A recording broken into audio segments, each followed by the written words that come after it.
Another transfer, huh? My husband Oliver came home, clearly down in the dumps. So, where's the next assignment?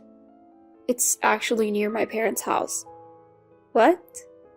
The term is about a year, so I was thinking maybe we could live with them for a while. The proposal to move in with his parents caught me off guard. My name is Bella. I'm 33 and work part-time while taking care of the house. Oliver's job involves a lot of transfers, so I stick with part-time work.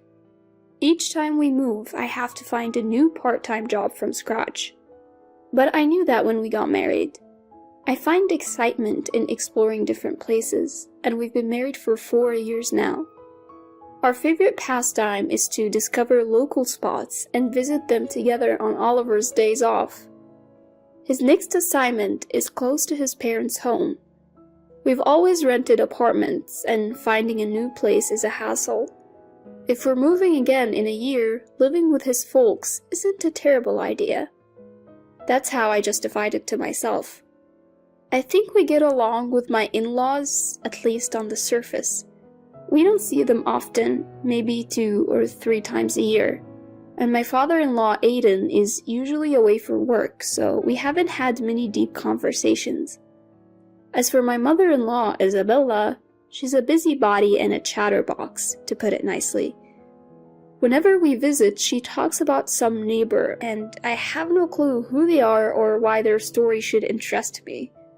I just laugh it off mostly. But I figured we could tough it out for a year. Boy, was I wrong. A month later, Oliver and I headed to his parents' home. We're saying goodbye to a place we've lived for 2 years. With that thought, we got into the car. We knew his job required a lot of moving, so we kept our belongings to a minimum. So minimal that even the moving company was surprised. When we arrived, Aiden and Isabella greeted us warmly. Thank you for having us. I handed over the gift and bowed my head. Aiden responded gruffly, while Isabella gladly accepted the gift with a smile. The next morning, I woke up to find that Aiden and Isabella were already up. Bella, you're just waking up now? Oliver will be late if you don't hurry up. Even though she said just now, it's only 5:30 because my husband leaves early. Confused, I tried to help with breakfast, but Isabella scolded me. Stop giving Oliver all that caffeine, it's bad for him. My husband always has coffee before leaving for work, so when I went to make coffee, she criticized me like that. As he prepared to leave for work, my husband came to my defense. Mom, I asked for the coffee. I can't think straight without it. Hearing this, Isabella glared at me, but broke into a smile. Fine, then I'll make it. Saying so, she snatched the coffee pot from my hands and started brewing it. From the get-go, things weren't going well. I optimistically thought I would get used to it eventually. That notion was shattered just 2 months later. I had started a part-time job about half a month after we moved. Isabella was a housewife. When I got home in the evening, only Isabella was there. She approached me and said, "Do you really need to work part-time?" Huh? I couldn't help but ask her to clarify. People talk, you know. It doesn't look good for a wife to be out working. I was puzzled and surprised that people still think that way. I couldn't respond directly, so I just laughed it off. When I told my husband that night, he said he'd also talked to Isabella about it, which relieved me. But it ended up making Isabella even angrier. You told Oliver? What kind of wife are you? I had no intention of tattling, but looking back, I feel like that's when Isabella started seeing me as an enemy. I thought I was managing to get by, skirting around Isabella 2 months after moving into my in-laws' home. But then, out of the blue, we received startling news. Oliver's brother and his wife were expecting a child. They said they wanted to have the baby here since her parents live far away. Aiden and Isabella were more than happy to have Lily move in.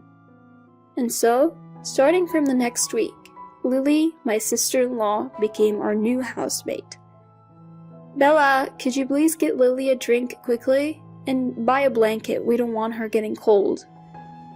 Ever since Lily moved in, it's like I've become the housemaid. If I cook, I get told it's not fit for a pregnant woman. If I clean, it's, you can't let a pregnant woman do that, hurry up.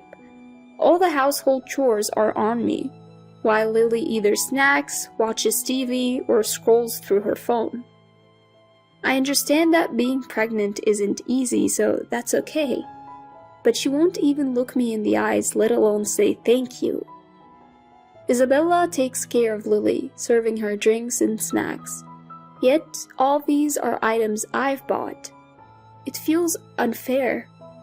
I was putting up with it because we're living under their roof. But one day, Lily said to me, "It must be nice living with kind-hearted Isabella." Kind-hearted Isabella? What are you talking about? I swallowed those words and brushed it off with a forced smile. Still, Isabella responded to Lily, smiling. You say the sweetest things. Well, sure. I felt isolated, but given that we're staying with them and she's pregnant, I just let it slide.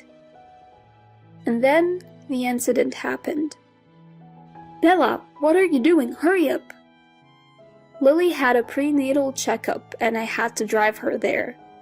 Neither Aiden nor Isabella can drive, so we had no choice but to use my car. It would have been fine, except they only told me 30 minutes before we had to leave.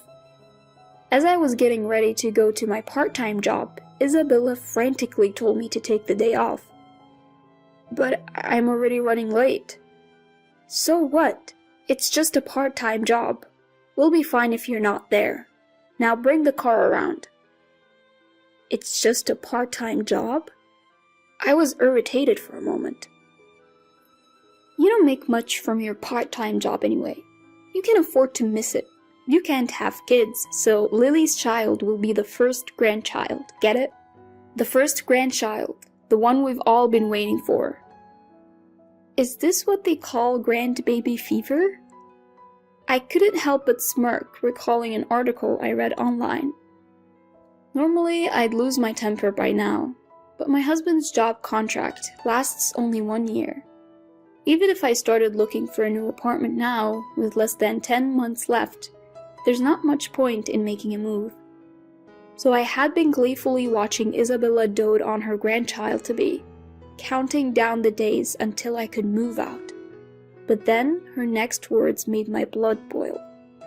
So, while we're at it, why didn't you get yourself checked out, Bella? What do you mean? An infertility test, of course. You haven't done one, have you? If you're infertile, you might as well leave this house. We don't need a daughter-in-law who can't give us grandchildren. I gave Isabella a little pushback, trying to hide my frustration. Well, I'm off to my part-time job. I heard her yelling something behind me, but I ignored it and went to work. The unfair treatment continued. Isabella took meticulous care of Lily while constantly bossing me around. I thought about talking to my husband, but didn't want to be accused of tattling, so I just went on listening to them without much thought. Isabella and Lily seemed to have conspired against me. They only picked on me when Aiden and Oliver weren't around. Aiden, though gruff, seemed to be on my side, and Isabella sensed it. She acted like the perfect mother-in-law when he was around. Only 3 months left until Lily gives birth. I have to hang in there. That's what I kept telling myself. Bella, please hurry up and hang the laundry. And clean up. Look, it's dirty over there. Sister-in-law, we're out of drinks. Go buy some, will ya? The same old scenario when Aiden and Oliver left for work. The two of them barking orders while sitting comfortably. Bella, take this to Lily's room, quick! Isabella pushed a large sofa towards me. Wait, I have to move this by myself? Just as I started dragging it, I sensed someone at the front door. Oliver. My husband was standing there, still in his suit. That's when Isabella hurled some laundry from the living room. "I told you to clean this up." Seeing this, my husband completely lost it. Seems he came back to grab something he forgot, but that was the least of his concerns now. "Mom, what's going on?" I followed him into the living room, where Isabella looked at me with a surprised expression. "Well, Bella said she could handle the chores, so I left them to her." Isabella tries to put on a brave face, but when my husband confronts her, she gets unreasonably angry. "Look, we're the ones providing a roof over your heads. You should be serving us as your landlords. Besides, I'm about to be a grandmother to my first grandchild. Shouldn't you have chosen a wife who can have kids?" My husband's boiling at this point, but I step him before he can explode. "Enough is enough. We appreciate the place to stay, but we're paying our share, right? If you're going to bring up money, then at least let me work part-time. You had me quit my job to take care of Lily, remember? Also, a child is a blessing. Stop comparing us." "What's up with that attitude? You're living off us." "Fine, we'll leave, like right now." I look at my husband and he nods in agreement. Luckily, he has the day off tomorrow. We decide to pack up and leave as soon as possible. To start, my husband and I dropped by my parents' house to explain the situation and leave some of our belongings there. My parents offered a suggestion to my apologetic husband. "Why don't you live here if Oliver can still commute to work?" My childhood home is a two-family house where my parents and grandparents used to live. Since my grandparents passed away, the second-floor living space has been vacant.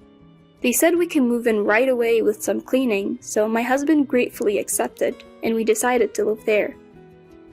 Though the commute for my husband got a bit longer, it wasn't unbearable. Life for the two of us was comfortable. A week later, a call comes from Lily. "Bella, you need to come pick me up from my prenatal checkup." I sigh. "Why should I have to do that? You can take a taxi." "That's a waste of money." "Well, I don't want to waste my money picking you up either." I've had enough and tell her what's on my mind. "Why should I pick you up when you treat me like it's a given, without any gratitude?" I hang up the phone. Another week goes by, and there's another call, but it's from Isabella this time. "Yes." "Bella, please come back." I am taken aback by her sudden plea. "It's Lily. She's treating me like her personal servant. Today she even threw food at me because she didn't like it." Ugh. So what do you expect me to do? I hold back the words at the tip of my tongue and just let her vent. Plus, she says she's staying here for a while after the baby's born, and I'm supposed to take care of everything. I can only sigh. "Hello, are you even listening?" No, not really. I really want to give her a piece of my mind, but I reluctantly engage in the conversation. "Isn't it great? You get to take care of your first grandchild. How wonderful." "What? What are you talking about? Why do I have to do all the cumbersome tasks like changing diapers and giving baths? That's a mom's job. That's how it was done in our time." I can't keep it in any longer. With that thought, I unleash all the pent-up frustrations I've been holding back. "Look, I don't care how things were done back in the day. Can't you handle simple childcare? Isn't this your adorable grandchild? I took care of that not-so-adorable Lily and her child, you know. Taking care of a grandchild shouldn't be a big deal. Besides, Lily is worse. She throws away the food I make if she doesn't like it, or throws the towels I bought her when she says she doesn't like them. Babies don't do such things, so you'll be fine. Lucky you, it's your first grandchild. You should be able to handle it." After saying all that, I somehow started to feel good about myself. "Since you've been using me all along, why doesn't Lily contribute for a change?" I knew this would happen once I was gone. Lily, being the youngest and the cherished daughter-in-law who is 5 years younger, is probably adored at home. She must feel entitled to get things from others. You may have conspired against me when I was around, but didn't you see this coming? Oh, by the way, I got a call from Lily. She says you aren't listening to her or helping her at all.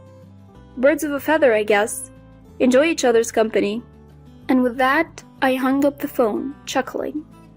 After that, I hear Isabella has been struggling with taking care of Lily and her first grandchild. And believe it or not, I just found out I'm pregnant. My husband is thrilled, and we're both looking forward to our baby's arrival.